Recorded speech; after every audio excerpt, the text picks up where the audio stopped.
Au cours de ces 10 dernières années, le nombre de mariages célébrés en France a continué de diminuer, tandis que le nombre de divorces ne fait qu'augmenter. On commençait à ne pas se parler, à se fâcher. Il commençait à ne pas payer ses factures.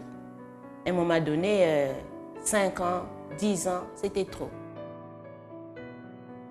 Après avoir vécu la souffrance dans son mariage pendant plus de 10 ans, au bord du divorce, c'est au centre d'accueil que Madame Françoise a su restaurer son mariage. Mon mari, c'était quelqu'un, au début de notre mariage, il était quelqu'un de bien, de gentil, d'intentionné. Mais à partir de 2 ou 3 ans après, mon mari il a commencé à faire n'importe quoi. Parce que c'était quelqu'un qui jouait dans les tabacs, qui allait dans les tabacs.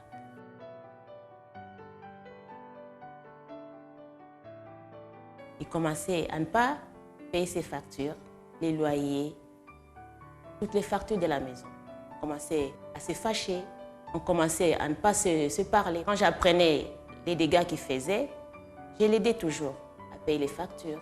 À un moment donné, 5 ans, 10 ans, c'était trop. Je me suis dit, ce n'était pas une bonne vie et je ne pouvais pas continuer avec lui. Mais quand j'avais pris cette décision-là, j'ai commencé à imaginer de les quitter. À ce moment-là, on a trouvé quelqu'un qui nous a donné une revue, Centre d'accueil universel. Et par curiosité, on s'est dit, comme dans notre vie, il n'y a rien qui marchait, il fallait qu'on aille dans la présence des dieux. On est venus tous les deux dans la présence des dieux. On a commencé à écouter la parole. Le serviteur nous a dit qu'est-ce qu'il fallait faire. Faire les chaînes de prière. On a commencé par cela. Tous les jours, on venait. Mais mon mari, malgré cela, il continuait toujours à faire aller dans les tabacs. Alors, j'ai demandé au Seigneur qu'il transforme mon mari. Parce que je voulais que c'est cet homme-là qui soit une autre personne. Je l'ai invité. Je l'ai invité juste à la recherche du Saint-Esprit. À un moment donné, il a hésité, mais après, il est venu. Et ces jours-là, Dieu il a opéré. Et à partir de là, j'ai trouvé que Dieu il avait fait un miracle. Il a transformé complètement mon mari. Et aujourd'hui, on parle. Parce qu'avant, il ne parlait pas. Il ne vole plus. Il ne vole plus les chèques. Quand il a besoin de quelque chose, il me demande. Et maintenant, c'est lui qui fait tout. Parce qu'avant, c'est moi qui faisais tout. Qui payait les dettes, qui faisait des courses. Maintenant, c'est lui qui paye les dettes, malgré que je l'aide un peu. C'est lui qui fait des courses, c'est lui qui fait tout. C'est fini. Il ne joue plus au tiercé. C'est fini. C'est fini ces trucs-là. Et lui, aujourd'hui, c'est quelqu'un de complètement transformé. C'est un père de famille. Maintenant, mon mariage, je peux dire que mon mariage est béni.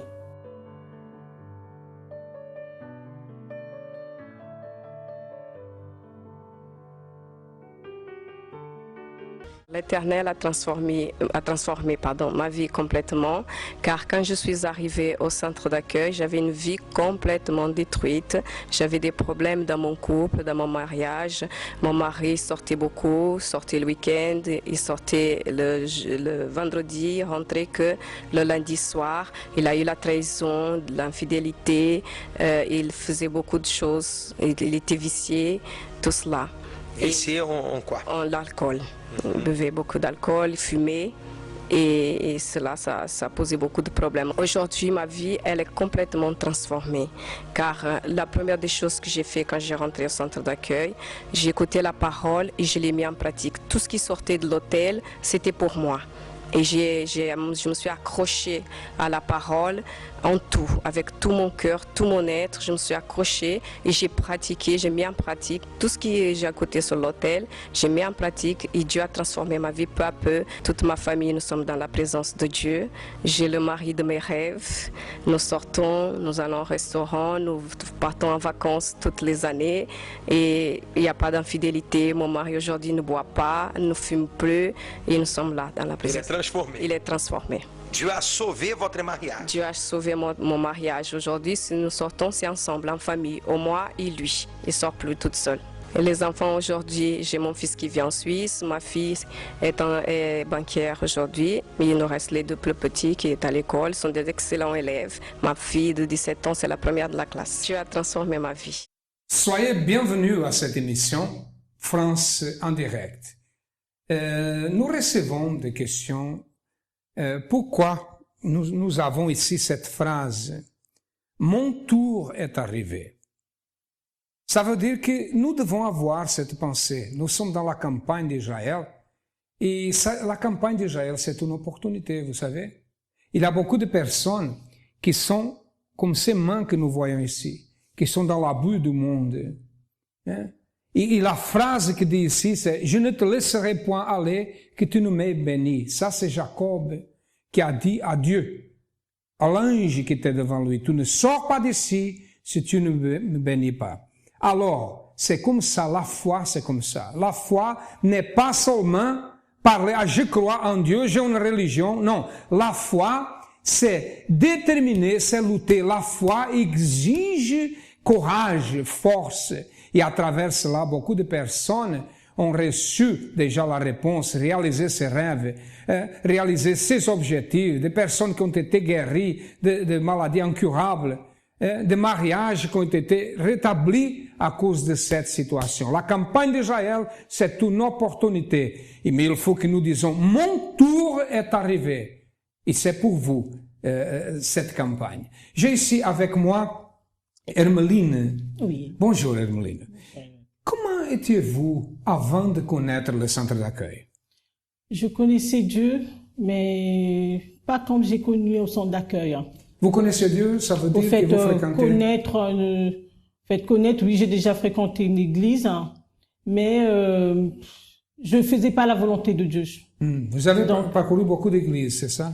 Oui, oui. J'ai participé au Congo. Quand j'étais au Congo, j'ai été dans une église. Et quand je suis arrivée en France, vu qu'on habitait en province, j'habitais en province et j'allais dans une église protestante, mais bon, c'était juste, j'allais quand je voulais. Ok, c'est pas une critique. Voilà, oui. Mais une chose, c'est croire que Dieu existe, pratiquer la religion. Autre chose, c'est pratiquer la foi. Et vous avez déjà cette expérience. Comment était votre vie? Quel était le problème que vous aviez? Le problème, quand je suis arrivée à Paris, je suis arrivée vivre avec mon conjoint. Arrivée, il y avait beaucoup de problèmes de papier déjà. Mon conjoint avait des problèmes de papier. Et après, il y a eu beaucoup de soucis. J'étais pas bien déjà moi-même, pas bien à l'intérieur de moi. J'étais pas bien. Et en arrivant au centre d'accueil, je me suis pas mis tout de suite. Je suis arrivée en 2007 quand même. 2007. Voilà. Mais avant de raconter ce qui s'est passé au centre d'accueil, j'ai ici, il parle beaucoup de problèmes que vous aviez, vous et votre mari. Oui. Qu'est-ce qui s'est passé? Déjà, il buvait beaucoup. Buvait. Il était alcoolique. Il était alcoolique. C'est vraiment le mot que je peux dire. Alcoolique. Alcoolique, fumeur. Il fumait beaucoup, beaucoup. Il restait même jusqu'à 4 heures du matin, juste en train de fumer. Et moi, quand j'ai commencé à fréquenter l'église, pour moi, c'était devenu très embêtant de vivre avec une personne comme ça. Alors, il était fumeur, fumait beaucoup, même à 4 heures du matin, alcoolique, violent. Il avait de violence, il vous agressait. Violent, parce que moi, je lui parlais, je lui disais qu'il devait arrêter. C'était pas bon. C'était pas bon. On pouvait pas continuer comme ça. Et moi, c'était pas, mon rêve d'avoir un homme comme ça. C'était pas. Et quand vous avez commencé à fréquenter l'église, comment il a réagi? Il ne voulait pas. Il me disait que tu dois arrêter d'aller, sinon on se sépare. Voilà. Il me lançait des menaces, quoi, je veux dire, de chantage en quelque sorte. Si tu continues d'aller à cette église-là, on va se séparer. De toute manière, moi, je ne veux pas cette église et jamais même je mettrai mes pieds dans cette église. Ok. Regardez bien la situation. Alcoolisme, agression, violence, aussi le cigarette et la menace. Quand elle a connu le centre d'accueil, son mari l'a menacé qu'il venait ici, même détruire l'église. C'est ça qu'il a dit, n'est-ce pas? Oui. Je vais la frapper, le pasteur, n'est-ce pas? Je vais la frapper parce que ce sont les pasteurs qui mettent ces idées-là dans la tête, que non, tu dois changer, tu dois faire ceci. Ok. Bon. J'aimerais parce que j'étais comme ça avant. Avant de connaître le centre d'accueil, j'ai dit la même chose pour mon épouse. Je l'ai dit la même chose et aujourd'hui je suis là pour dire que la solution existe pour ceux qui pratiquent une foi intelligente. Elle est venue au centre d'accueil, a commencé à participer, même si elle avait l'hostilité de son mari contre l'Église, elle a continué à faire les chaînes de prière et nous allons savoir d'ici à quelques moments qu'est-ce qui s'est passé. Vous luttez depuis des années contre un problème ou pour un rêve qui paraît impossible et que vous n'avez toujours pas atteint. Je t'implore pour ma libération. Personne ne peut lutter pour vous. Contre tout et contre tous.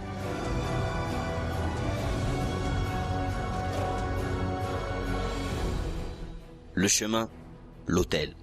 La condition, agir seul. Le prix, toute votre vie matérialisée par votre sacrifice. Mon tour est arrivé, le 14 juillet. L'unique force capable de vaincre l'invincible est la force du sacrifice. Plus d'informations au 01 53 35 85 12 ou sur notre site www.centredaccueil.net. Centre d'accueil, votre réalisation et notre satisfaction. Eh ben, ma vie, elle était détruite comme toutes les personnes qui sont venues à l'église. Quand je suis arrivée, j'avais des problèmes de santé, notamment mal au ventre.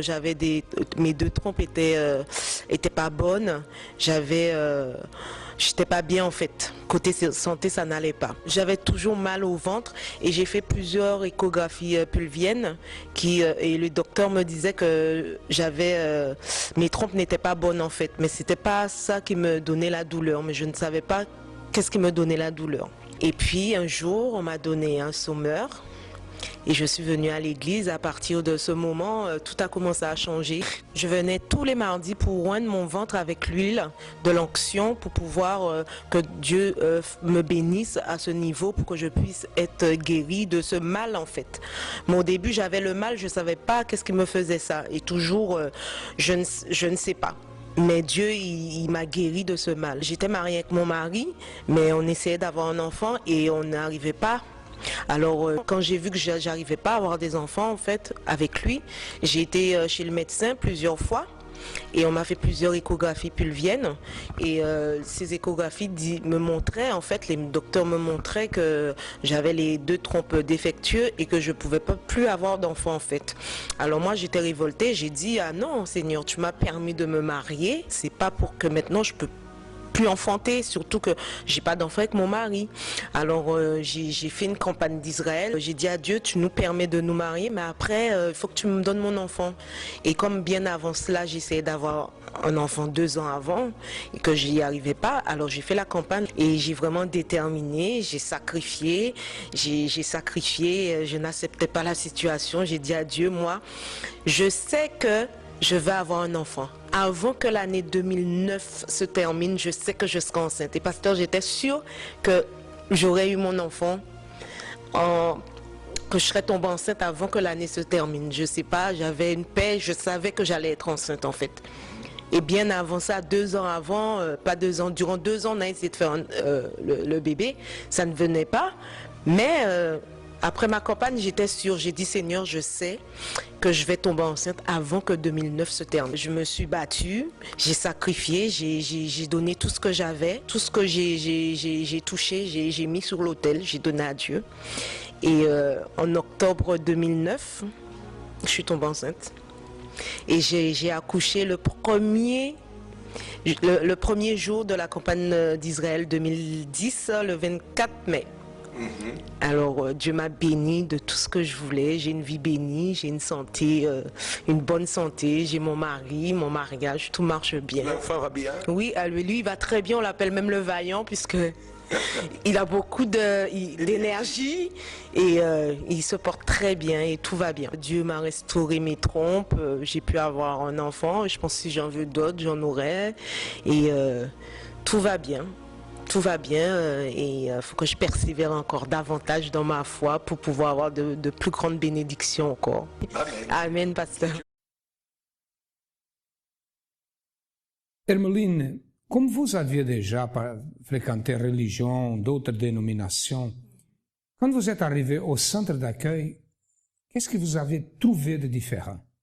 De différence, on parlait de sacrifice. J'avais jamais entendu parler de ça. Pour moi, j'avais aimé. Je me suis dit, tiens, on peut sacrifier pour Dieu. Je ne savais pas, je croyais que c'était des choses du passé, que c'était pas des choses d'aujourd'hui. J'avais beaucoup aimé et à part de ça, au fait, comment est-ce qu'on parlait de Dieu? Pour moi, bon Dieu, c'était juste bon Dieu. Vous avez appris à pratiquer la foi. Voilà, j'ai appris à pratiquer la foi. Je me suis rapprochée de Dieu et ça m'a beaucoup aidé au fait dans ma foi parce que avant, bon, c'était, je connaissais Dieu, mais juste comme ça, au fait, comme on connaît Dieu, bon. Parce que c'est logique. C'est logique. Imaginez, une personne arrive à l'église, on parle que Dieu est grand, Dieu est bon, Dieu nous délivre, Dieu nous guérit, tout est possible à celui qui croit. Et après, la personne vient et on parle de la Bible, on loue, on chante. C'est intéressant ça, et c'est important.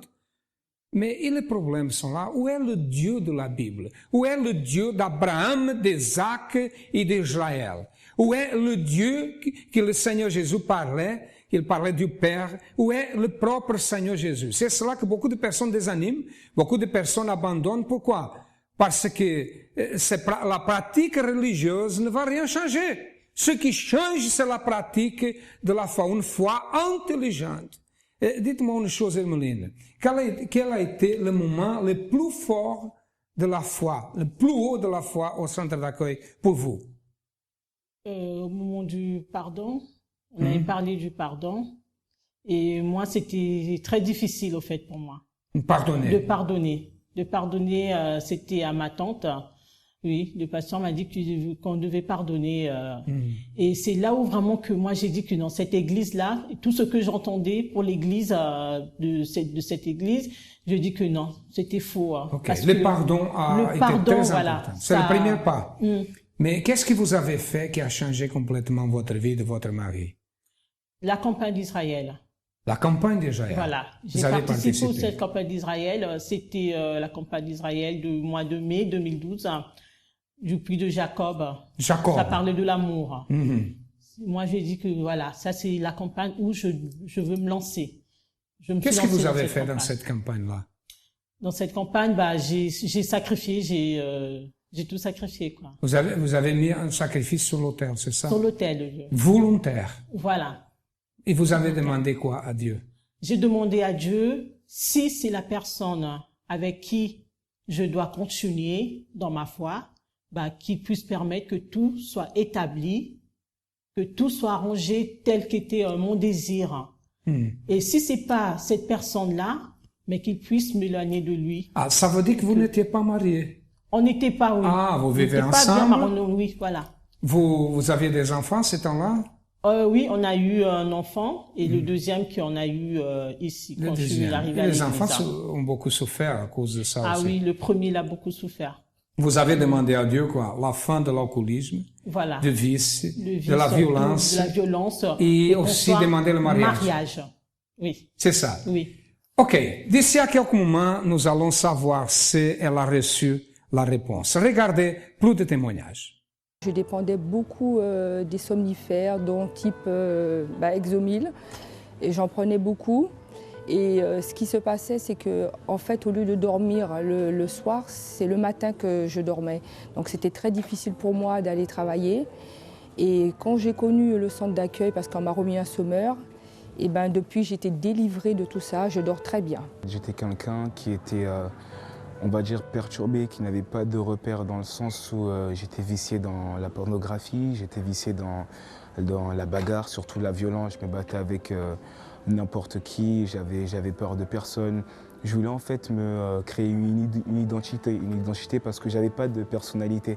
J'avais beaucoup de problèmes à la maison, toujours on était rabaissé. Il y avait pas, pour moi, personne ne pouvait compter sur moi. Je ne servais à rien du tout à la maison, ni à l'école. Donc je me suis dit que voilà, quand je vais trouver au moins chez mes amis une reconnaissance. J'ai commencé à fumer, j'ai commencé à faire des tête-à-tête organisés, des bagarres organisées, aller dans les quartiers aussi pour aller confronter d'autres groupes. Donc voilà, c'est comme ça que j'ai commencé à me détourner. À la maison aussi, ça n'allait pas puisque ma sœur après est tombée malade. Elle a eu des problèmes mentaux, donc après elle est partie à l'hôpital psychiatrique. Ma mère aussi après est partie chez le marabout pour consulter. Elle a vraiment dépensé des grosses sommes, ce qui a fait que ma famille après on était, on va dire, on n'avait plus de moyens, on n'avait plus rien parce que ma mère misait tout sur ma sœur pour sa guérison. Et après on a cherché une église, donc on s'est dit il faut vraiment que là on cherche la solution en Dieu parce que on a fait beaucoup de choses qui a fait que voilà, rien du tout. Il n'y avait pas de résultat, ça s'empirait. Donc un jour, j'ai parlé à un ami à moi qui allait au centre d'accueil de Paris et j'ai commencé à lui expliquer mes problèmes. Et il m'a dit qu'il allait me donner le semeur et qu'il y a beaucoup d'adresses et qu'il vaut mieux que j'aille à l'église qui est le plus proche de chez moi. Quand je suis arrivé, je me suis dit que c'est là que notre vie va changer, c'est là que ma vie à moi-même va changer. Et quand, au fur et à mesure que j'écoutais la parole, j'ai commencé à comprendre. C'est là que j'ai pris ma décision, que je me suis vraiment donné à 100% et que la campagne d'Israël est arrivée. Et là, Dieu l'a béni, j'ai été délivré, j'ai été né de nouveau, baptisé du Saint-Esprit. Et maintenant, j'ai plus besoin de bagarres, j'ai plus besoin de sexe, de pornographie, de plaisir du monde pour me remplir parce que le Saint-Esprit me comble déjà. Avant d'arriver au centre d'accueil, j'étais une personne très renfermée. Donc j'étais triste, j'étais colérique. À la maison, ça ne se passait pas du tout bien car j'étais quelqu'un de rebelle, avec beaucoup de rancune en moi. Puisqu'en fait, j'ai grandi, on va dire, sans mon père. Et c'était compliqué avec ma mère et mes frères. Donc j'ai grandi comme ça. Donc dans l'adolescence, dans la jeunesse, en grandissant, j'étais quelqu'un de très bagarreux. J'étais un garçon manqué, j'étais complexé. J'étais une personne très, très oppressée, on va dire ça comme ça. Et lorsque j'ai commencé vraiment à me donner à l'église, c'est-à-dire pendant les campagnes, au groupe jeune, tout ça, quand j'ai vraiment pris conscience que voilà, il n'y avait que Dieu vraiment qui pouvait m'aider à m'en sortir. Donc j'ai commencé à me donner, j'ai commencé voilà, à faire les chaînes de prière et autres. Donc voilà, Dieu il a transformé ma vie. Donc maintenant je ne suis plus quelqu'un d'oppressé, je ne suis plus triste, j'ai plus de rancune en moi. Dieu a vraiment changé cela en moi et il m'a aidé à pardonner, à oublier mon passé. Et maintenant je peux dire que je suis quelqu'un de comblé, de changé. Prêtez beaucoup d'attention. Né? Emeline est ici avec nous. Elle avait beaucoup de problèmes dans son mariage. Il avait la violence de vice. Elle avait beaucoup de problèmes dans sa vie. Elle était au fond du trou. Elle a participé de la campagne d'Israël, comme elle a dit. Qu'est-ce qui s'est passé après, Emeline? Après cette campagne, qu'est-ce qui s'est passé? Déjà au mois de mai, quand j'ai sacrifié. Après, il y a eu quelques mois. Parce qu'il est venu à l'église en septembre par l'invitation. Je l'ai invité, il y avait la paix, j'ai la paix. Je l'ai invité à ce moment-là, qu'il vient à l'église. Il a accepté. Normalement. Normal. Sans rien dire. Il a dit oui, j'irai, il n'y a pas de problème. Il est venu en septembre, ça veut dire qu'il est venu quand je suis arrivé ici en France. Voilà, exactement. Il arrive à ce moment-là. À ce moment-là, déjà, il me disait qu'il comprend pas, il n'arrive pas à fumer. Même, il a essayé de boire, mais il y avait le cœur qui, c'était pas bien. Il se sentait pas bien. Il dit, mais je comprends pas pourquoi, j'arrive pas. J'ai envie de boire, mais dès que je bois un coup, ça ne passe pas. Non. Ça veut dire qu'il a abandonné les cigarettes? Il a abandonné la cigarette, la boisson. Tout. Il a abandonné, devenu fidèle à Dieu. Et la violence? La violence, il l'a abandonné. Là, vraiment, il y a l'amour, plus d'amour, beaucoup d'amour. Ça veut dire que la paix est déjà... La paix dans la maison. Il y a la paix, il est devenu fidèle à Dieu, fidèle à la dîme, lui qui ne voulait pas entendre de la dîme. Et Dieu a établi son problème sa situation qu'il avait de papier. Ça a été résolu. Et il est chef d'entreprise maintenant. Il a son propre entreprise. Il a prospéré, professionnellement. Et par rapport au mariage? Au mariage, on se mariait en 2013. Ah, vous êtes marié. Ça veut dire que dans une campagne d'Israël, vous avez résolu tous les problèmes. Oui. J'avais dit que Dieu doit me bénir. Donc, ça doit passer. Vous savez une chose, maintenant c'est moi qui raconte mon témoignage. C'est moi. J'ai été quelqu'un comme votre mari. J'étais violent, j'étais alcoolique, j'ai fumé beaucoup, j'étais contre l'église quand mon épouse est venue, et je crois que votre mari a écouté mon témoignage certainement. Oui.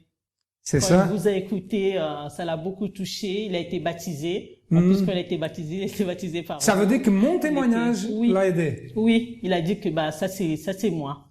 Ça c'est moi. Et il demande vraiment à Dieu aussi qu'il puisse le bénir. Je suis très content. Je suis très content que notre témoignage puisse aider. Hermeline, merci de votre témoignage et je crois qu'il va aider beaucoup de couples et beaucoup de personnes. Bon, et nous arrivons à la fin de cette émission. Nous sommes situés au 254 de rue du Faubourg Saint-Martin, au 10e, à Paris. Nous avons d'autres centres d'accueil dans la France, dans toute la France. Nous avons aussi le numéro de téléphone. Appelez-nous, cherchez le centre d'accueil le plus proche et votre vie changera si vous acceptez notre aide parce que nous sommes là pour vous aider. À demain et que Dieu vous bénisse à tous abondamment.